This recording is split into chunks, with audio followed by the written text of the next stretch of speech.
जय हिंद साथियों, स्वागत है आपका एक और नई वीडियो में। तो इस वीडियो में हम उस शख्स की बात करने वाले हैं जो अकबर के दरबार के 9 रत्नों में शामिल थे, जिनके गाने मात्र से ही बारिश हो जाती थी, दिए जल उठते थे। तो किसकी मैं बात कर रहा हूं, आप थोड़ा बहुत समझ भी रहे होंगे उनके बारे में। तो मैं आज बात करने वाला हूं तानसेन जी के बारे में। किसके बारे में? तानसेन जी के बारे में आज हम बात करने वाले हैं। क्यों इनके बारे में हम पढ़ रहे हैं? एसएससी क्या इनके बारे में प्रश्न पूछती है? क्यों ये टॉपिक मैं आप आज को आपको आज पढ़ा रहा हूं, इसके सारे चीजों के ऊपर हम चर्चा करेंगे। एसएससी जो प्रश्न पूछती है उसके ऊपर भी हम चर्चा करेंगे। बहुत सारे प्रश्न एसएससी इनमें से पूछती है, इनके जीवन में से पूछती है, इनकी रचनाओं में से पूछती है, इनकी उपाधियों में से पूछती है। और ये पुरस्कार भी दिया जाता है, कौन सी सरकार तानसेन पुरस्कार देती है। इन सब प्रश्नों को आज हम अपनी क्लास में कवर करेंगे।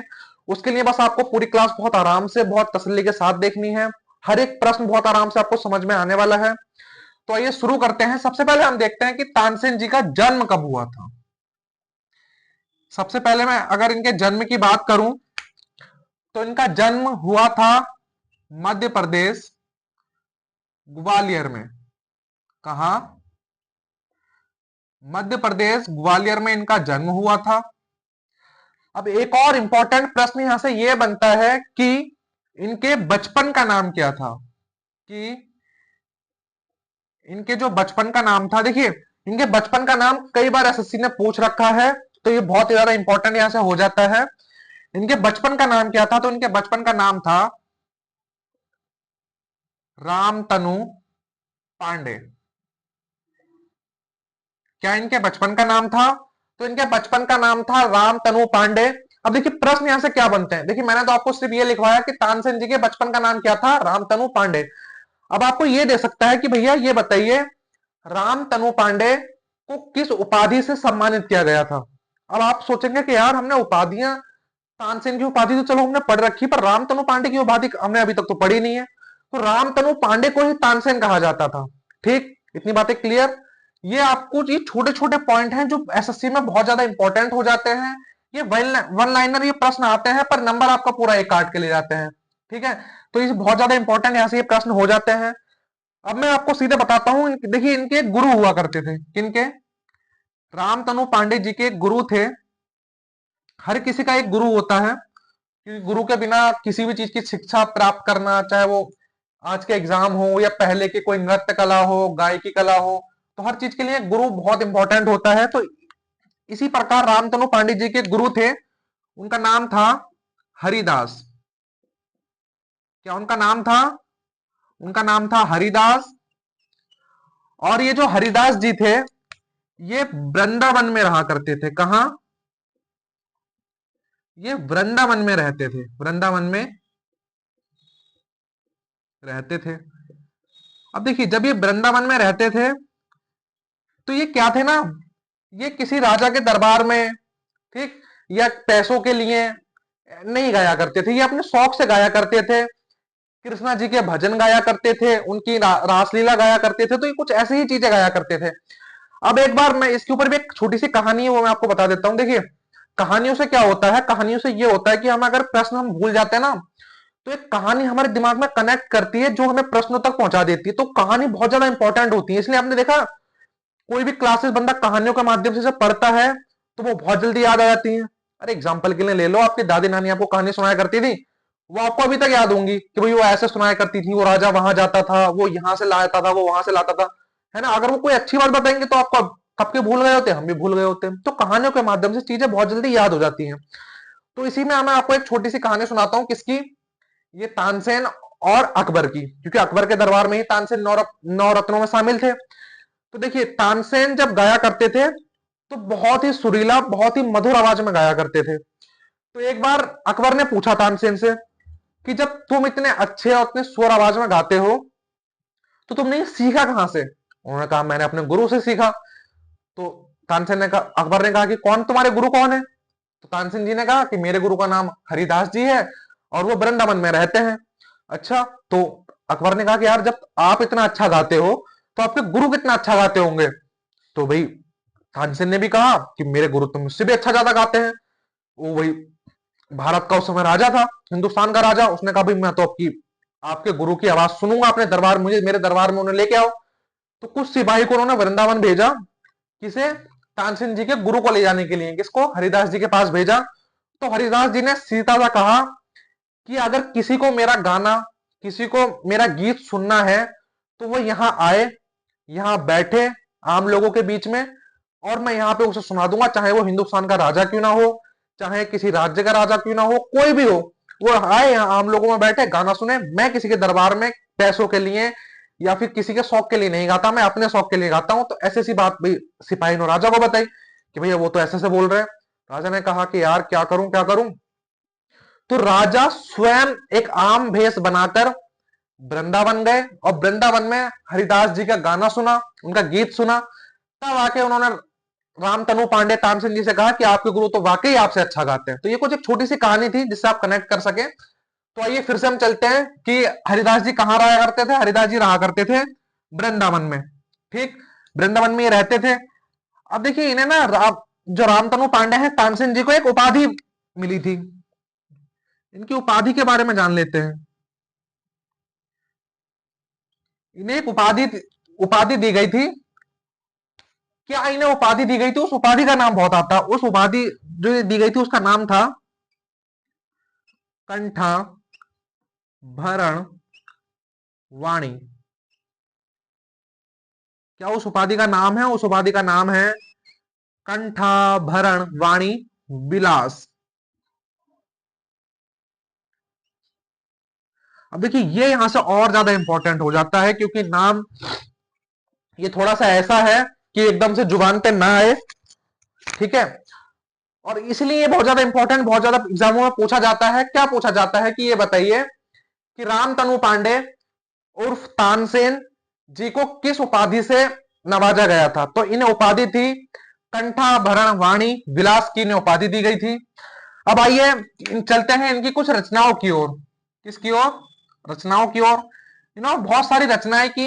इनकी कुछ प्रमुख रचनाएं जो एसएससी बहुत ज्यादा पूछती है उसकी हम बात करेंगे।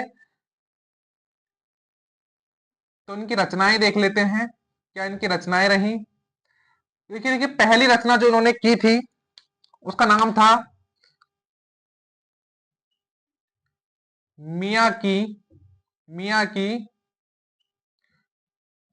डियोड़ी। इनकी पहली रचना थी मियाँ की डियोड़ी। इनकी दूसरी रचना मियाँ की मल्हार। क्या बोला मैंने बोला मियाँ की मल्हार। इनकी दूसरी रचना। इनकी तीसरी रचना रही मियाँ की, देखिए इनकी जो तीसरी रचना रही वो रही मियाँ की तरंग। मियाँ की तरंग। और इनकी जो चौथी रचना रही उसका नाम था दरबारी कान्हा। क्या इनकी चौथी रचना का नाम था? इनकी चौथी रचना का नाम था दरबारी कान्हा। अब देखिए एसएससी बहुत सारे प्रश्न यहां से बनाती है। वो सीधे आपसे पूछेगी कि भाई मियाँ की ड्योढ़ी किसकी एक रचना है। बहुत सारे नाम देगी, उसमें से एक नाम देगी रामतनु पांडे। अब आपको पता होना चाहिए रामतनु पांडे किसका नाम है। तो ये तानसेन का नाम है। अब आपको लगेगा कि यार मियाँ की ड्योढ़ी तो तानसेन की रचना थी। अभी ऑप्शन में तो तानसेन है ही नहीं। ऑप्शन में तानसेन है, जो छुपा है रामतनु पांडे के बीच। या तो वो रामतनु पांडे आपको देगा या सीधे तानसेन देगा। इसमें बिल्कुल भी कंफ्यूज नहीं होना है। रामतनु पांडे और तानसेन एक ही व्यक्ति का नाम है। इनके अगर मैं रचनाओं की बात करूं तो मियाँ की ड्योढ़ी रामतनु पांडे उर्फ तानसेन जी की एक रचना है। मियाँ की मल्हार तानसेन जी की एक रचना है। मियाँ की तरंग तानसेन जी की एक रचना है। और दरबारी काना तानसेन जी की एक रचना है। ठीक, इसमें बिल्कुल भी कंफ्यूज नहीं होना है। बहुत ज्यादा इंपॉर्टेंट ये सारी इनकी रचनाएं हैं, बहुत ज्यादा पूछी जाती हैं। मैं बार बार आपको बताऊं बहुत ज्यादा ये रचनाएं पूछी जाती हैं।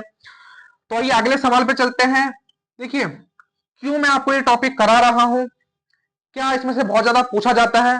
तो जो एक प्रश्न है वो इसमें से बहुत ज्यादा मोस्ट वेरी मोस्ट इंपॉर्टेंट वहां से बन जाता है। क्यों? क्योंकि बहुत ज्यादा ये पूछा जाता है, बहुत ज्यादा ये पूछा जाता है। किसकी मैं बात कर रहा हूं? मैं बात कर रहा हूं भैया तानसेन पुरस्कार की। किसकी? तानसेन